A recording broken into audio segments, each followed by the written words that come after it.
اس کو حکومت میں باقی رہنے کے لیے مسلمانوں کو باقی رکھنا ضروری ہے. اس لیے آپ یہ تصور مت کریے کہ ہمیں بی جے پی برباد کر دے گی. نہیں، پریشان کرے گی، برباد نہیں کرے گی. پریشان کرے گی، ہوا کھڑا کر کے تمہیں انڈیا سے نکالا جائے گا، NRC CAA آئے گا، یہ صرف ہوا کھڑا کر کے آپ کو پریشان کرے گی. دیکھا نہیں آپ نے جتنا ہی لوگوں نے گائے کے نام پر ہم کو برباد کیا، بدنام کیا، گائے گائے گائے گائے. لیکن آج گوگل پہ ڈالیے اور یوٹیوب پہ سرچ کیجئے، ہندوستان کے اندر سب سے بڑا گائے کے گوشت کا ویاپاری کون اور گائے کو کاٹنے والا کون؟ تو الحمدللہ ثم الحمدللہ اس میں کسی مسلمان کا نام نہیں بلکہ ایک BJP کے نیتا کا نام ہے.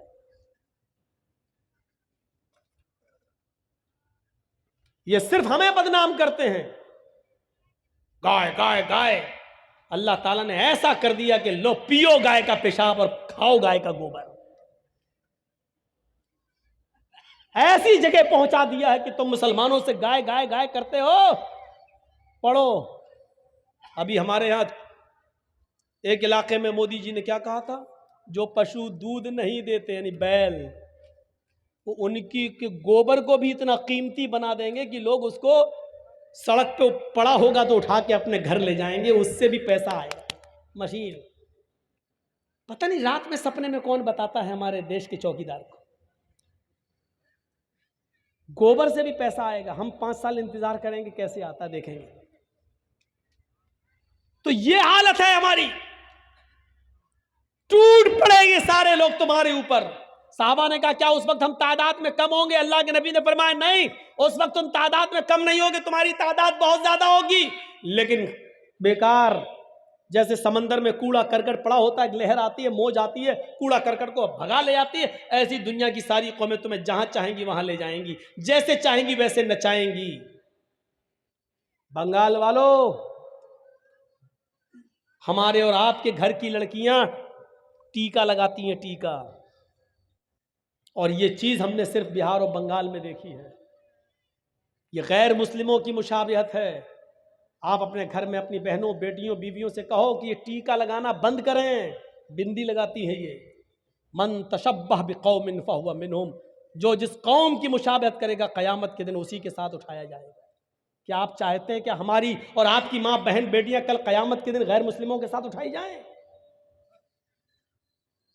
دنیا، اللہ کے نبی سے پوچھا، یہ کہاں فرمایا کہ ایسا کیوں؟ کہ حب الدنیا و کراہیت الموت، اللہ رب العالمین دنیا کی محبت تمہارے دلوں میں ڈال دے گا. آج دنیا کی محبت ہمارے دلوں میں ڈال دی گئی. کہیں سے بھی ملے مال، بس مال آئے، اور جتنا آئے وہ ہم تک رہے، ہم آپ کو نہیں دیں گے. اس دنیا کی ہرس نے اور لالچ نے ہمیں بالکل کتا بنا دیا ہے. ہمارے اور آپ کے گاؤں میں ایک بیل مرا پڑا ہے، ایک بیل مر گیا ہے. سنیے ایک مثال، ایک بیل مر گیا ہے اور اس مرے ہوئے بیل کے پاس ایک کتا آیا ہے اور اس مرے ہوئے بیل کا گوشت نوچ نوچ کے کھا رہا ہے. اس مرے ہوئے بیل کی بدبو دوسرے کتوں کو لگی، دوسرے کتے بھی اس مرے ہوئے بیل کا گوشت کھانے آ رہے ہیں. لیکن یہ کتا جس نے سب سے پہلے اس بیل کے گوشت پر بوہ مارا، وہ کتا جب دوسرے کتے کو آتا ہوا دیکھتا ہے تو بھونکتا ہے، اپنا دانت دکھاتا ہے، اپنا پیر اٹھاتا ہے اور بھونک بھونک کر اس کتے کو وہاں سے بھگا دیتا ہے. اس کتے سے پوچھو کہ تو کتنا گوشت کھا لے گا؟ 2 کلو، 3 کلو، 4 کلو، زیادہ سے زیادہ 5 کلو. لیکن یہاں تو 3 کنٹل ہے. مرا ہوا بیل، اس کا وزن 3 کنٹل ہے. تو کتنا کھا لے گا؟ 2 کلو، 3 کلو، 4 کلو، زیادہ سے زیادہ 5 کلو. لیکن کتے کو یہ گوارا ہے کہ بقیہ گوشت بیکار ہوتا ہے، ہو جائے، لیکن دوسرے کتے کو ہم نہیں کھانے دیں گے. آج یہی صفت ہمارے اندر آ گئی ہے.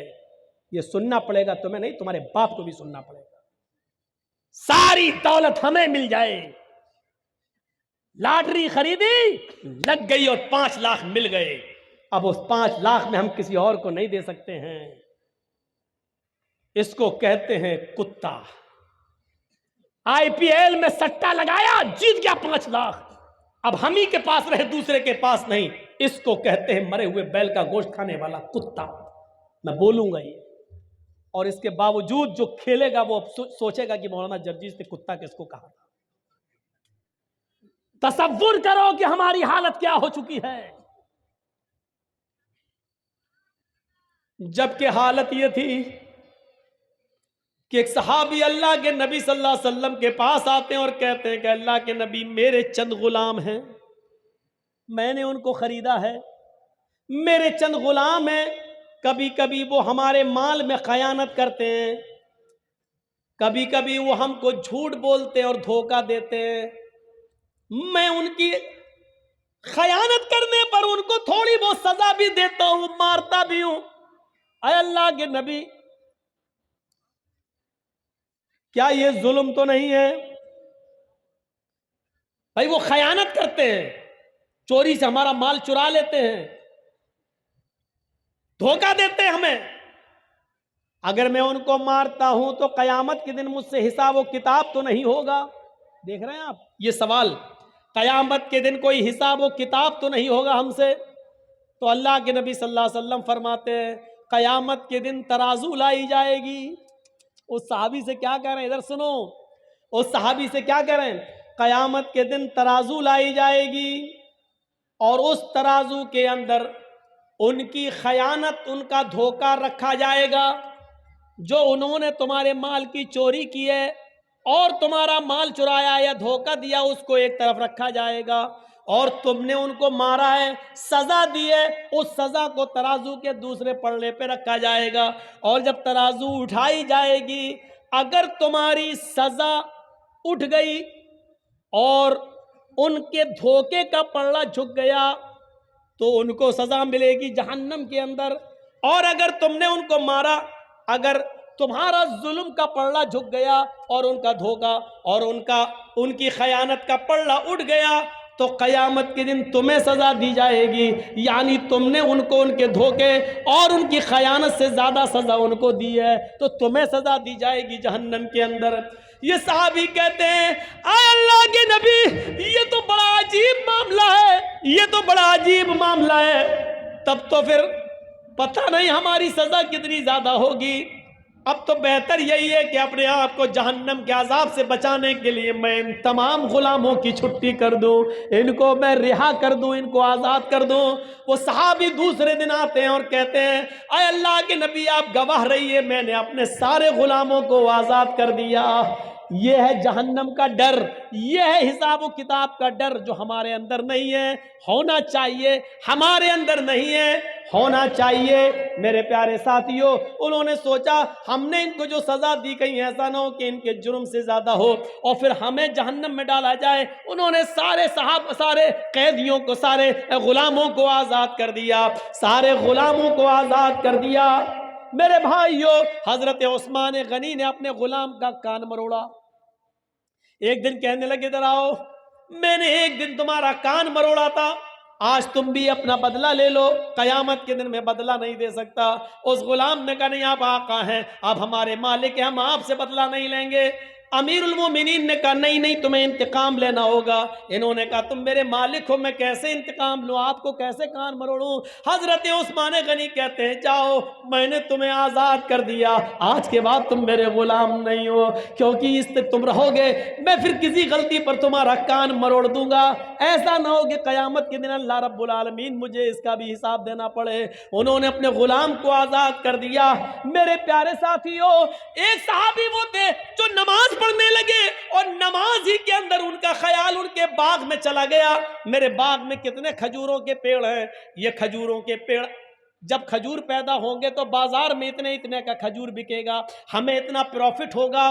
یہ پڑھتے گئے, یہ سوچنے لگے اور رکعت بھول گئے. 4 رکعت والی نماز یا تو 3 پڑھ لی یا 5 پڑھ لی, بھول گئے. وہ آئے, کہنے لگے کہ اللہ کے نبی صلی اللہ علیہ وسلم ایسا ہو گیا ہے. آپ نے کہا ہو جاتا ہے. کبھی کبھی بھول چوک ہو جاتی ہے، لیکن اس صحابی نے سوچا کہ اس باغ کی وجہ سے، جو کھجوروں کا باغ ہے، اس باغ کی وجہ سے میرا دماغ بٹ گیا ہے، اس کی پیداوار پہ چلا گیا ہے، یہ باغ رہے گا تو میں بار بار سوچتا رہوں گا اور میں نماز میں بھولتا رہوں گا، یعنی نماز میں زیادہ دماغ نہیں لگے گا، باغ کی طرف دماغ لگے گا۔ آتے اور اللہ کے نبی سے کہتے ہیں کہ اللہ کے نبی، میں اپنا پورا کا پورا باغ صدقہ کر رہا ہوں، خیرات کر رہا ہوں، میں اس باغ ہی کو نہیں رکھوں گا جو نماز میں ڈسٹرب کرتا ہے، جو باغ کو ہی کو ہم اللہ کے راہ میں صدقہ و خیرات کر رہے ہیں، اس کو غریبوں اور مسکینوں میں اس کے پھل بانٹ دو۔ ہمیں نہیں چاہیے ایسا باغ جو قیامت کے دن اللہ کے سامنے ہمیں اس کا جواب دینا پڑے، اللہ کے سامنے اس کے جواب ہم دے ہو جائیں۔ یہ باغ ہمیں نہیں چاہیے جو بار بار ہماری رکعتوں کو بھلوا رہا ہے۔ میرے بھائیوں، یہ تھے جہنم کے عذاب سے ڈرنے والے اور قیامت کے دن کی فکر کرنے والے، یہ لوگ تھے حساب و کتاب سے ڈرنے والے۔ مالک یوم الدین، وہ قیامت کے دن کا پورا پورا مالک ہے، اور اس دن ہمیں حساب و کتاب دینا ہوگا اس رب کے سامنے۔ 2.25 گھنٹے کی اس تقریر کے بعد، کل تو مجھے 10:30 بجے ٹائم مل گیا، آج مجھے 11:30 پہ آپ نے ٹائم دیا، جبکہ کہا یہ گیا تھا کہ 11 بجے دے دیں گے، لیکن پھر بھی لیٹ کر دیا۔ بنگال میں عام طور پر جلسے 12 اور 12:30 بجے سے زیادہ نہیں چلتے، آج تو پھر بھی 1:15 بج گیا ہے۔ تو میرے پیارے ساتھیوں، اس سے زیادہ اب جلسہ ہونا بھی نہیں چاہیے، لیکن ابھی آپ بیٹھیے گا، جائیے گا نہیں۔ میں ایک بات اور سنا دیتا ہوں آپ کو، اور وہ بات کیا ہے؟ تصور کیجئے کہ وہ کیا جذبہ تھا۔ اللہ کے نبی صلی اللہ علیہ وسلم کہہ رہے ہیں، کوئی ہے جو 100 اونٹ اللہ کی راہ میں دے، میں ضمانت دیتا ہوں کہ وہ جنت میں جائے گا۔ عثمان غنی اٹھے، کہتے ہیں کہ 100 اونٹ میں دے رہا ہوں۔ آپ نے کہا لوگوں، عثمان نے 100 اونٹ دے دیے، عثمان کے علاوہ کوئی ہے جو 100 اونٹ اور دے؟ حضرت عثمان دوبارہ اٹھتے ہیں کہ 100 اور دے رہا ہوں۔ آپ نے کہا لوگوں، عثمان کے علاوہ کوئی اور دے گا؟ پھر عثمان اٹھے کہ میں 100 اور دے رہا ہوں۔ اللہ کے نبی نے کہا عثمان تم 300 دے چکے ہو، اب تم سے نہیں، عثمان کے علاوہ کوئی اور ہے؟ پھر عثمان اٹھے کہ میں 100 اور دے رہا ہوں۔ آپ نے کہا عثمان اب بس کرو، 400 ہو گئے، تم سے نہیں، عثمان کے علاوہ کوئی اور ہے؟ پھر عثمان اٹھے کہ میں 100 اور دے رہا ہوں۔ بار بار دوسرا اٹھنے کا نمبر ہی نہیں دے رہے، عثمان ہی پہلے اٹھ جاتے تھے۔ 7 بار کہا، 7 بار عثمان نے دیا۔ اللہ کے نبی کو ہی چپ ہونا پڑا، یہ سوچ کر کہ اب میں جتنا کہوں گا یہی اٹھیں گے، دوسرا کوئی اٹھے گا ہی نہیں۔ تو آپ نے فرمایا لوگوں، 700 اونٹ دے کر عثمان نے آج اتنا بڑا نیک کام کیا ہے، اتنا بڑا نیک کام کیا ہے کہ اللہ نے ابھی جبریل کو بھیج کر فرمایا عثمان سے کہہ دو ما ضر عثمان، ما ضر عثمان، ما ضر عثمان، ما عمل بعد اليوم قط۔ اے عثمان، آج کے بعد اگر تو ایک بھی نماز نہ پڑھے گا، ایک بھی نیک کام نہیں کرے گا، پھر بھی اللہ تجھے جنت دے کر رہے گا۔ اتنا بڑا نیک کام، صدقہ و خیرات کا معاملہ دیکھ رہے ہیں، اسی سے تو جنت ملتی ہے۔ مسجد نبوی جب بن کر تیار ہوئی تو شاید آپ نہ جانتے ہو، میں آپ کو بتاؤں، مسجد نبوی بننے کے بعد 4 مہینے تک اندھیرے میں نماز ہوئی۔ صحابہ کے پاس اتنا تیل نہیں تھا کہ وہ چراغ جلا سکیں، مغرب کی، عشاء کی اور فجر کی نماز بھی اندھیرے میں پڑھی جاتی تھی۔ 4 مہینے تک اس میں چراغ نہیں جلا۔